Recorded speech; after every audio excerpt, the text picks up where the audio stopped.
Scouser. We don't get knocked out. Alright, it's the year 2016, the MMA scene is buzzing, Conor McGregor is on his way to being called the double champ. Back in the British Isles, out of nowhere, a fighter emerges at the center of public attention. Paddy Pimblett. I'm the new cash cow. I'm the new main man. A straight up ninja, a babyface assassin. He moves to the UFC and racks up 3 impressive finishes on the trot. But then came a fight with Jared Gordon, and everything went downhill from there. Once touted as the UFC's golden boy, the first fighter since Conor McGregor to reach beyond the sport's hardcore fans, times change. The same masses that used to cheer him now see him as an anti-hero. But let's rewind a bit. What the heck happened with Paddy? What led to his rise and eventual backlash?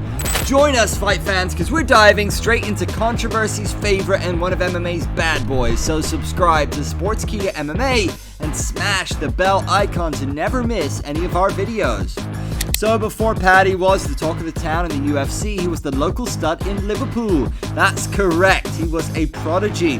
He had a distinctive charm and killer looks, but make no mistake, he was a mauler in the cage, tearing up the regional MMA circuit with his flashy striking and expert ground game. We're talking about a kid who could knock you out with his explosive strikes or submit you in a flash. His rise was meteoric. By the time he was in Cage Warriors, Europe's hotbed for future UFC fighters, he was already a star. Fight after fight, highlight reel finishes, and a personality that could sell fights. It felt like he was the second coming of Conor McGregor. Paddy had it all going for him. He became the Cage Warriors featherweight champion. Paddy Pimblett is the new Cage Warriors featherweight champion of the world! Before the big leagues came calling, the crowds loved him. The media ate up his interviews, and every fight was like a mini rock concert. He was a walking, talking highlight reel with a smile that could melt your heart and a skill set that could make opponents rethink their life choices. His decision to stay with Cage Warriors and hone his craft there before moving to the UFC showed his dedication to the fight game. He reportedly turned down 2 contracts from the UFC. Eventually, the time came to move on to greener pastures, and he made the move to the octagon. Well, keep doing your thing. Very few fighters in the sport become stars without the help of the UFC, and you have done that, so you're obviously doing something right. Dana White licked his lips and signed him as soon as he could in 2021. The pandemic delayed his signing with the UFC. Fast forward to his UFC debut, bright lights, big stage, Paddy was living the dream, and then he entered the octagon just to knock out his opponent in the first round. Sounds like the Scouser made quite an impact. That too on the grandest stage of them all, the world famous octagon. Are you not entertained? People are going to be calling me out now. Do you know who the boy is? He took another couple of fights and finished both via rear naked choke. It's no secret that the baddie got favors from the UFC by facing opponents who may have had mixed records or stylistic disadvantages, but still, finishing opponents is no simple task. The former Cage Warriors champion was making waves in the octagon. Sounds familiar, no? Despite not being the main event or the co-main event, Paddy still managed to garner significant attention. His presence and the buzz surrounding him was outstanding. But hey, it wasn't all smooth sailing. Paddy had his demons too. Everything started to unravel when he was booked in a fight with Jared Gordon for UFC 282. In December 2022, Paddy won the fight via a controversial judge's decision. As his name was being announced, he put his arms up with his characteristic enthusiastic manner. But this time, he was encountered with boos from the audience. Even though he tried to rally the crowd, the reaction wasn't as positive as before. This was a dramatic shift in his reception. Joe Rogan, the face of the UFC broadcast, acknowledged the mixed response, suggesting the fight was close, but Pimblett disagreed vehemently, and the boos grew louder. That was a close one. No, it wasn't. That wasn't close. Pimblett's shift from hero to villain was preceded by his cockiness, which alienated some of his fan base. This change in perception was evident in many viral YouTube videos with a similar theme: how Paddy lost his fans in a week. Such videos garnered significant attention online. I thought Jared won. I thought Jared Gordon won that fight. Adding to his woes, he suffered an ankle tear during the fight, an injury that would require a lengthy recovery period. This setback occurred away from the spotlight, signaling a challenging time ahead for the baddie. Wisely enough, he stepped away from the public eye and the limelight. A scrappy Scouser lad became famous, was cocky, and then was exposed to media scrutiny real quick. Seems like we're in a Darren Till hype train, but it ain't like that. Before this fight, Pimblett got into a public spat with Ariel Helwani.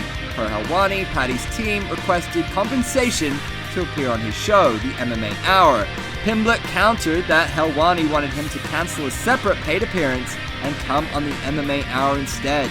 He uses fighters for clicks, uses fighters to make money, and then tries to have the audacity to talk about the UFC.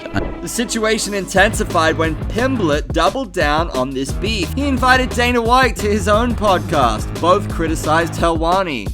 Pimblett referred to Helwani as a maggot and accused him of exploiting fighters for clicks and profit. Dana White, who has had a contentious relationship with Helwani, echoed these sentiments, calling Helwani the biggest piece of shit of all time. Woo! I just sat back and let that go. I didn't want to interrupt. In response, Ariel released private voice notes and chats between the two, attempting to clarify the situation. This public back and forth caused a division among fans, with the majority siding with Helwani. It's lie after lie after lie after lie. This led to increased scrutiny and mixed reactions from the MMA community at UFC 282. While he's away from the cage and not in fight camp, there's another aspect of Paddy that keeps him relevant to the masses: his extreme post-fight weight fluctuation. Just a couple of weeks after any of his fights, Paddy will be seen flaunting his protruding belly. His after-fight pictures always go viral and have become a meme template. Sometimes he'd hit the mark north of 200 pounds while fighting at 155. It's like he fights at 155 and then apparently gets up to like 190 or something pretty quickly. Let's be professional for a minute here. In MMA, missing weight is a cardinal sin. It discredits your credibility and, worst of all, the promotion's faith in you. To be precise, he's missed the weight in the past and not inside the UFC. Just look at Paddy's YouTube channel. He himself has openly discussed his weight fluctuations between fights and exploits this in his video thumbnails. And I know that's just not good for you. How much? He gets up to 200 pounds. Yeah, that's a lot, dude. The Liverpudlian's attitude towards his weight fluctuations raises eyebrows. As per the experts, he's compromising his overall physical condition. This not only affects his octagon performances, but also poses long-term health risks. Ultimately, Paddy may choose to prioritize his personal lifestyle choices, but it's essential to find a sustainable balance. Though his candidness may show his commitment to transparency, it reflects his reckless approach to the sport, lightweight division. Okay, now let's rewind. It's impressive how quickly he rose to fame, but then came the widespread media scrutiny and fan condemnation. It happens to the best of them. Truth be told, he couldn't handle both. Injuries sidelined him, and then came the recurring weight issues. Damn, it all came back to haunt him like a bad hangover after a night of celebrating too early. But hey, this isn't a tragedy. Paddy didn't just fade away after the backlash. Nah, he went back to the drawing board and came back victorious. Now he hopes to keep that going in the rainy city. The kid from Liverpool stands out in the game, which is a rarity. Hailing from the city of the Beatles, he fits the archetype of a charismatic and outspoken maverick. His presence in the cage adds to the colorful tapestry of personalities in the sport. The UFC fans were awaiting a reincarnation of a certain Irish megastar, and Pimblett's early success and charisma fueled these comparisons. Paddy's path in the sport reminds us that it's not about how many times you reign supreme, but how many times you go rock bottom and then work hard to come back on the next one. It's all about the journey to create a lasting legacy as a fighter, and there's a knockout lesson right there. Friends, what do you think about Paddy Pimblett? Is he the real deal in the lightweight division? Think he'll win over his critics? Drop your thoughts in the comments if you haven't done it yet. And thank you for watching this video. Like and share the piece and subscribe to Sportskeeda MMA. Don't forget to hit that bell icon for the latest updates from the world of mixed martial arts. See you guys later.